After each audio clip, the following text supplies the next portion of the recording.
Kumusta mga ka-baller? Narito na ang ating mga basketball balita para sa araw na to. Pero bago yan, make sure na like, share and subscribe ka na. Click the bell all nang updated ka sa mga nangyari sa basketball world.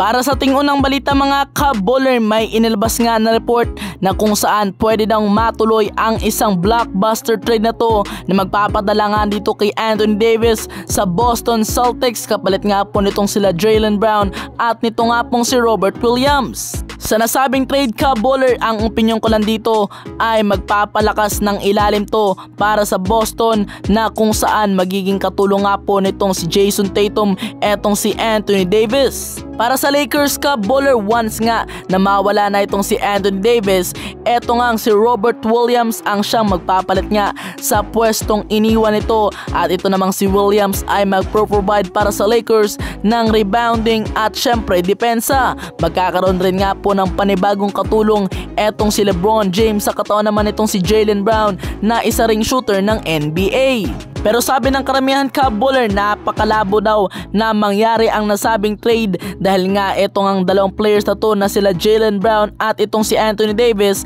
ay kakapirma lang nga po sa kanilang kupunan. Pero kung ka-baller, sa tingin mo matutuloy nga bang nasabing trade? Samantala, diretso tayo sa ating sunod na balita ka-baller dahil nga after ko nga pong sabihin sa inyo na marami nga pong team ang pwede nga pong kunin itong si JaVale McGee sa free agency katulad nga po ng Lakers at Warriors, meron na nga pong kupunan na kumuha sa kanya at yun nga po ay ang Sacramento Kings. Ayon sa inilabas na report ka-baller, pumirma etong si JaVale McGee para sa Sacramento Kings ng 1-year deal na kung saan ka-baller maglalaro nga siya ng 1 taon para sa Kings. Paniguradong magiging backup center netong si Domantas Sabonis etong si JaVale McGee at syempre ka-baller, kinakailangan talaga ng Sacramento Kings ng isang powerful rebounder at syempre depensa na kinakailangan talaga nila sa kataon nga po nitong si JaVale McGee. Well, atin na lang aalamin ka-baller kung ano ang magagawa nitong si JaVale McGee. Pero kung ka-baller, sa tingin mo maganda ba ang ginawa ng Kings?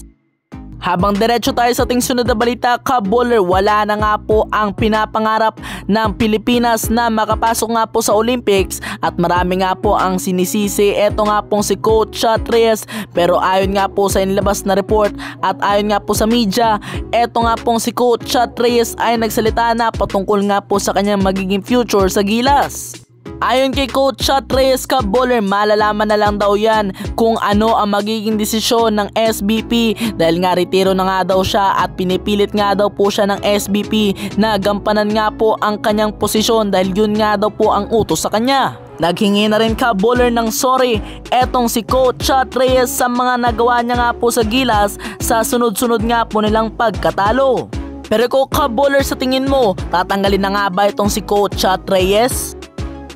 Dito na ka-baller nagtatapos ang ating mga balitaan, kaya kung gusto niyo po ng mga gantong video, make sure na naka-like, share and subscribe ka na. Click the bell all nang updated ka sa mga nangyari sa basketball world. Salamat po sa inyong panonood. God bless!